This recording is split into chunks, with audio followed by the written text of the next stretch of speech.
Montelukast 10 milligram এই ওষুধটা একটা কোম্পানি বিক্রি করছে 10 টাকায়, আরেকটা কোম্পানি বিক্রি করছে 17 টাকায়। রোসুভাস্ট্যাটিন 10 মিলিগ্রাম একটা কোম্পানি বিক্রি করছে 6 টাকায়, আরেকটা কোম্পানি বিক্রি করছে ওই একই ওষুধ 27 টাকায়। এত দামের ডিফারেন্স কেন? আপনাদের সবার মনে এই একই প্রশ্ন। একই জেনেরিক নাম হতেও ওষুধের দামের এত পার্থক্য কেন? এখন আমি যদি কম দামে ওষুধ খাই, আমি যদি 6 টাকার বা 10 টাকার ওষুধটা খাই, তাহলে কি একই গুণাগুণ পাবো বা একই কাজ করবে? সেই সকল প্রশ্নের উত্তর পাবেন আজকের এই ভিডিও থেকে। দেখেন, একটা ওষুধের মধ্যে কি কি থাকে।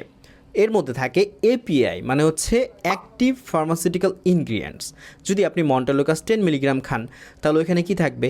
10 মিলিগ্রাম মন্টেলুকাস থাকবে। এটা হচ্ছে সেই অ্যাক্টিভ ফার্মাসিউটিক্যাল ইনগ্রিডিয়েন্টস। এখন এই এপিআই তো কোনো ফার্মা কোম্পানি নিজে তৈরি করে না, তাদের কি করতে হয়? বাইরে থেকে কিনে আনতে হয়। এখন সব ফার্মা কোম্পানি তো একই জায়গা থেকে এপিআই কিনে না, এরা কি করে? এক একটা দেশ থেকে এক এক জায়গা থেকে এই এপিআইটা কিনছে। এখন সবাই কিন্তু একই দামে এপিআই কিনছে না, কেউ হয়তো বেশি দামে কিনছে, কেউ হয়তো একটু কম দামে কিনছে। এখানে কিন্তু দামের একটা ভ্যারিয়েশন চলে আসতেছে। আর এই ওষুধের ফর্মুলেশনের জন্য কিন্তু শুধু এপিআই দিয়ে ওষুধ তৈরি হয় না, এর মধ্যে এক্সিপিয়েন্ট লাগে। এক্সিপিয়েন্ট জিনিসটা হচ্ছে, মনে করেন আপনি কোনো কিছু রান্না করবেন, রান্না করার সময় যে মশলাপাতি লাগে সেটাই হচ্ছে এক্সিপিয়েন্ট। এখন এই এক্সিপিয়েন্টগুলো কিন্তু আমার ওষুধের অনেক গুরুত্বপূর্ণ ভূমিকা পালন করে। যেমন ধরেন, একটা ওষুধ পেটের মধ্যে গিয়ে কখন ভেঙে যাবে কি যাবে না, কত সময় লাগবে, এই জিনিসগুলো কিন্তু এক্সিপিয়েন্টের উপর ডিপেন্ড করতেছে। একটা ওষুধ গাড়িতে করে যাচ্ছে, এটা স্টেবল কতটুকু থাকবে, এই জিনিসগুলো কিন্তু এক্সিপিয়েন্টের উপর ডিপেন্ড করতেছে। তার মানে এপিআই লাগতেছে এবং এক্সিপিয়েন্ট লাগতেছে, পুরো জিনিসগুলো কিন্তু আপনাকে বাইরে থেকে কিনতে হচ্ছে। এই কেনার উপরে কিন্তু ভ্যারিয়েশন করতেছে ওষুধের দামটা। আরেকটা খুব গুরুত্বপূর্ণ বিষয় হচ্ছে প্যাকেজিং।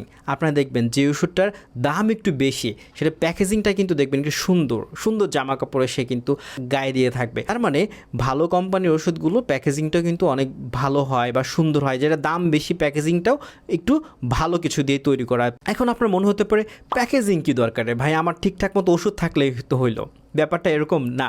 আপনি একটা ওষুধ কিনে খাচ্ছেন বাজারের একটা দোকান থেকে, সেখানে সূর্যে আলো এসে পড়তেছে, গরম ঠান্ডা সব কিছু এসে ওষুধটার উপর কিন্তু এফেক্ট ফেলে। এখন বেশি দাম হলে প্যাকেজিংটাও কিন্তু অনেক খরচ পড়তেছে, আরও কিছু খরচ পড়ে ফার্মা কোম্পানির। অবশ্যই একটু খেয়াল করে দেখেন, একটা ফার্মা কোম্পানি কি করতেছে, তার যে এমপ্লয়িগুলো আছে, কর্মচারী আছে, তাদেরকে যে বেতন দিচ্ছে, আরেকটা ফার্মা কোম্পানি, ভালো একটা ফার্মা কোম্পানি কিন্তু আরও বেশি টাকা দিচ্ছে। তার মানে একই ওষুধ একটা ফার্মা কোম্পানি কম টাকায় তৈরি করতে পারতেছে, আরেকটা ফার্মা কোম্পানি বেশি টাকায় তৈরি করতে পারতেছে, বা